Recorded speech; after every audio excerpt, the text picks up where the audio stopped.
continuar con el evento. A continuación vamos a entregar unos reconocimientos a los patrocinadores. Gracias a su apoyo es posible que hoy se puedan financiar 400 comidas y que hayan tenido el material del participante. Entonces, sí queremos reconocerlos.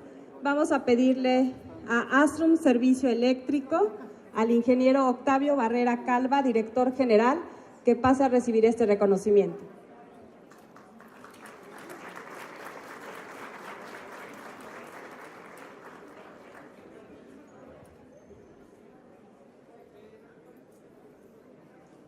Muchas gracias por su apoyo.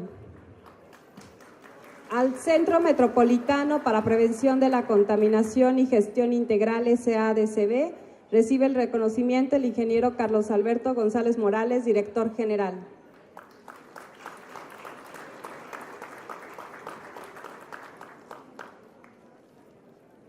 Delta Transformadores SADCB, recibe el reconocimiento el ingeniero Jesús Flores Fajardo, gerente comercial, zona centro.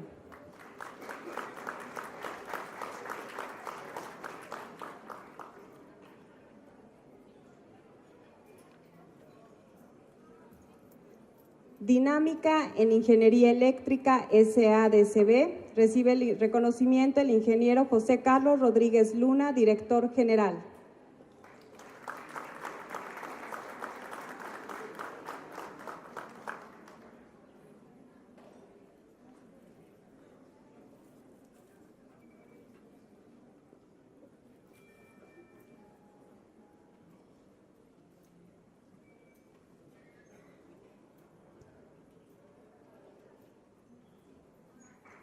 Grupo Técnica Dieléctrica, Marco Antonio Alarga Lorenza, gerente general.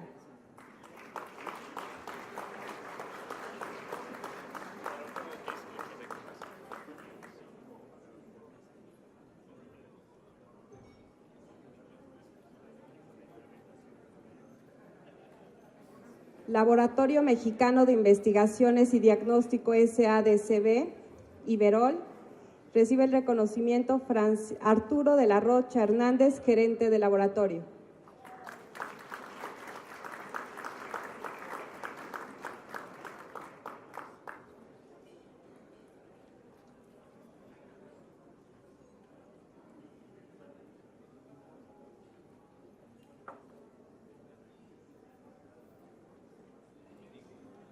All Reclaiming SADCB, recibe el reconocimiento el ingeniero José Javier Vargas Torres, director de operaciones.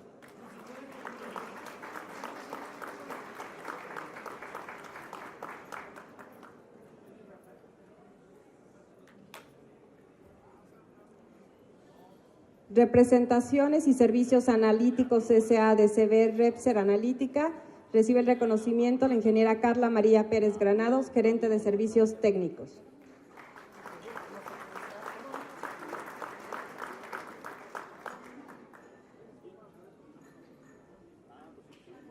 Semtredi SADCB, recibe el reconocimiento la doctora Claire, directora general.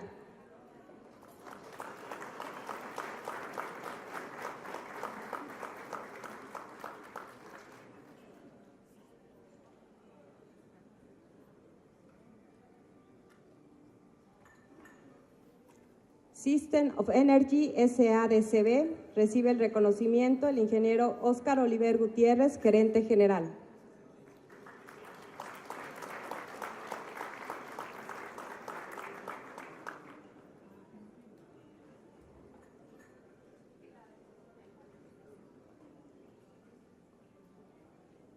Tecnología Ambiental Especializada SADCB Simari, recibe el reconocimiento el ingeniero Enrique Osuna, director general.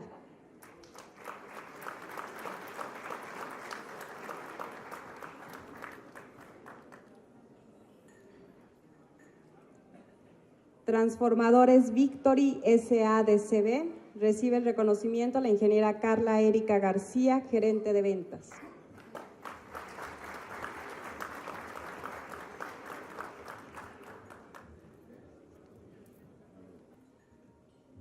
Muchas gracias a las empresas que apoyaron. Desde el inicio de este proyecto se concibió como algo de alianzas público-privadas, de lo cual se habla mucho, pero no se hace tanto. Y en este caso, a nombre del proyecto, agradecemos a las empresas que se les entregó estos reconocimientos por su aportación, ¿verdad? Este es un pequeño ejemplo de cómo sí se puede ir construyendo un conjunto entre autoridades, gobierno, instancias internacionales y empresas privadas. Muchas gracias a todos y pues continuamos.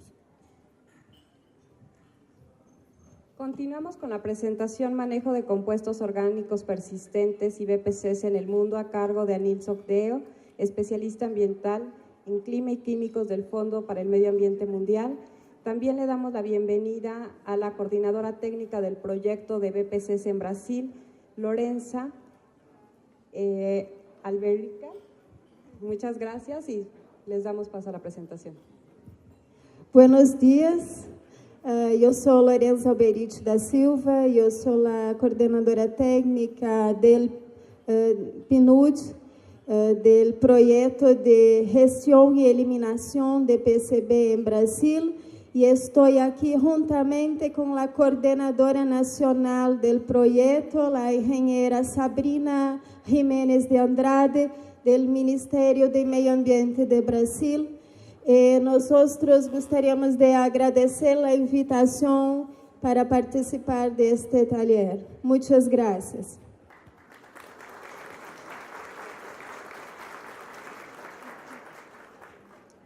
Ahora yo quiero presentar al señor Anil Sogdeo, químico. Anil nació en Trinidad y Tobago y ha trabajado con el Fondo Medioambiental Mundial los últimos 3 años. Es director de programa en el equipo de químicos del Fondo Medioambiental Mundial. Trabaja sobre temas de COP, mercurio y en proyectos de estrategia internacional para el manejo de químicos, principalmente en América Latina, el Caribe, Asia y el Pacífico. Proporciona apoyo transversal a otras regiones. Anil ha sido oficial regional del programa de residuos para el PNUMA, para Asia y el Pacífico, y especialista del programa para el Protocolo de Montreal y de la Unidad de Químicos del PNUD con sede en Asia y el Pacífico. Anil tiene una licenciatura en Química por la Universidad de West Indies, Trinidad y Tobago, y una maestría en Economía del Medio Ambiente y Gestión Ambiental de la Universidad de York, Reino Unido. Ha trabajado durante más de 13 años en varios temas relacionados con el medio ambiente. Con ustedes, señor Anil.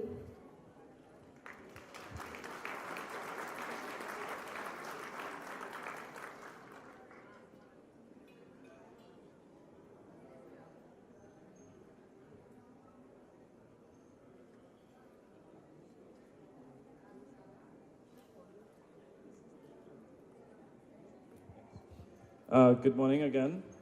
I'm going to give a brief overview of the Global Environment Facility's work on chemicals.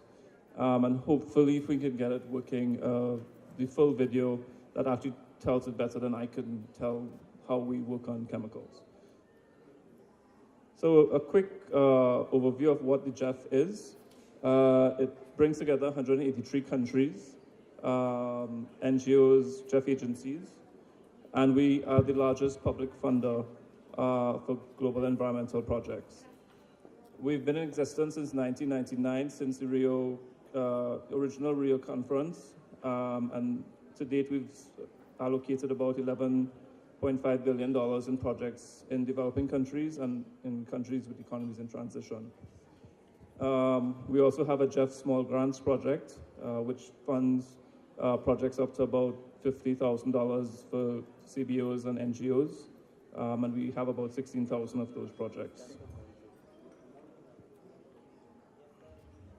The area of work that I'm responsible for at the GEF is in the chemicals cluster. We cover a number of chemical conventions. The Stockholm Convention, which covers PCBs. The Montreal Protocol, we fund projects in countries with economies in transition. We also recently became the financial mechanism for the Minamata Convention on mercury, which will control and eventually phase out the use of mercury globally. And we work on the sound management of chemicals and things like e-waste, lead and paints, chemicals and products. And we cover all these within our cluster.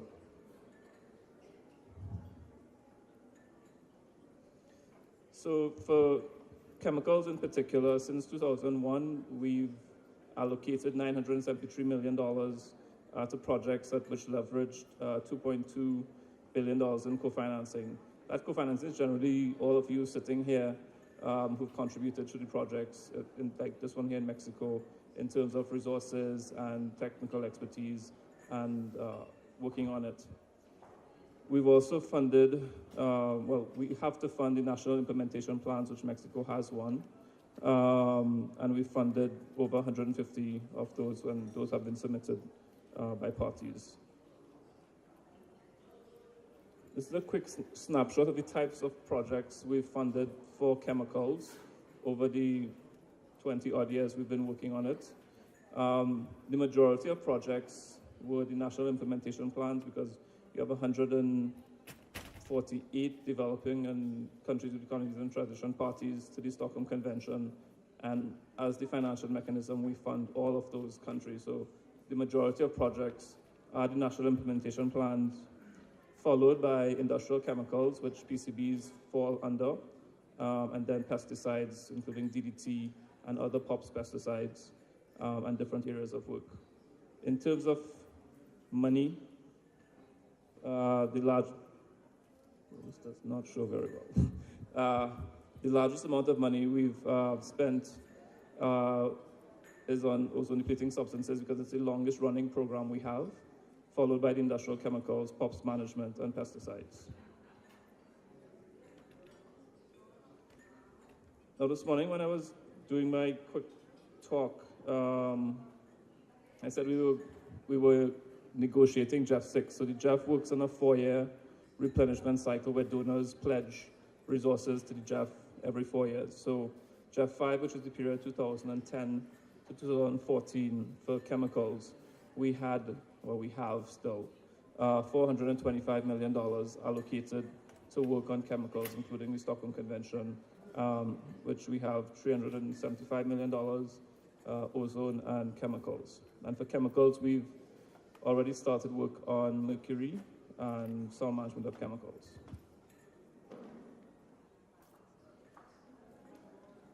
These are some of the JEF projects for PCBs in Latin America.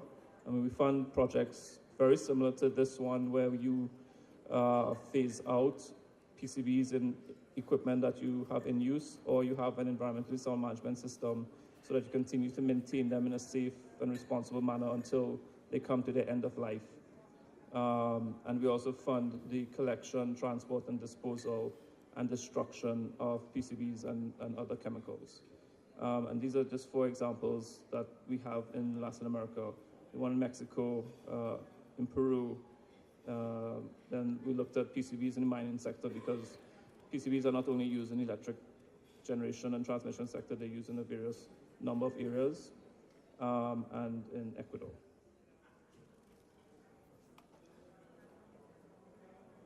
Now in JEF 6, which will start in July next year, we're looking at integrating our chemicals focal area a little bit better because previously we've had a POPs focal area, we've had an ozone focal area, and we've kind of worked with those two. But we've been trying to integrate how we manage chemicals so you can do more cradle to grave type management as well as do multiple chemical issues together. So for example, in healthcare waste where you can generate POPs, if you don't treat your medical waste properly, you can also look at mercury issues. For PCBs, you can look at the power generation part of it as well as the management of PCBs. So you look at climate and chemicals. So for JEF 6, we will have 2 strategic objectives. The first one is to develop the enabling conditions, tools, and environment for sound management of chemicals and waste. Under that program, we'll be covering all the enabling activities of the conventions we serve for chemicals, so national implementation plans and updates for the Stockholm Convention, and then the new enabling activities under the Minamata Convention, as well as looking at innovative ways of engaging with different sectors to manage chemicals better. So that's in program 1. Then the second strategic objective we have is to reduce the prevalence of harmful chemicals and waste, where we're actually looking at phase out of chemicals. So very much like this project here, where you want to identify amounts of chemicals and destroy them so that you don't have them in use anymore. And that's a major area of emphasis we will be having in JET 6. So we have a program to eliminate and reduce POPs, which will include PCBs. I'll give you a bit of detail for that specific one. We have a program to look at reduction of emissions of mercury, and then to complete the phase out of ozone-depleting substances with countries with economies in transition. And then we have one last program to look at the special needs of small island developing states and least developed countries, where we have an allocation set aside for them to do pretty much everything else in the programs, but so that we have money set aside for them. So in JET 6, we will continue to support the National Implementation Plan updates, which I think Mexico has already started. I'm not 100% sure. We look at a lot of projects in different countries to move much closer to the elimination of the use of PCBs in equipment by 2025. Looking at elimination of or restriction of the production and use of newly listed persistent organic pollutants, and these are things like brominated flame retardants, the things you find in your laptops, your mobile phones that prevent them from catching on fire. Elimination of the production and use of DDT, which is a malaria control pesticide, and reduction of stocks and that kind of thing. So I think if we have the movie ready, yeah. I can finish here, and then this will, hopefully the movie will do a better job than I did in talking. We have it dubbed in Spanish, so it will actually be useful. And the reason why we had done this documentary on chemicals was that, presenting numbers on chemicals is very boring. So we decided earlier this year to go out into the countries that are implementing projects and meet with project partners and see how they actually implement the work and what the results they're getting in terms of improving the health and environment of the countries they're working in. For this one, Guillermo was very important in getting us through the Mexico part of the project. And if we can play it, I'll stop talking now. Thanks.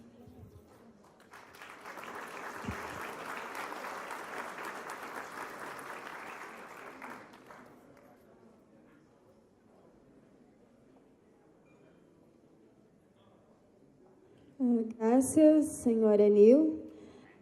Agora, eu quero saber se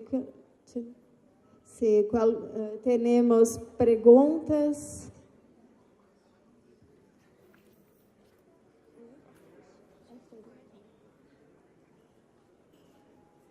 Sim?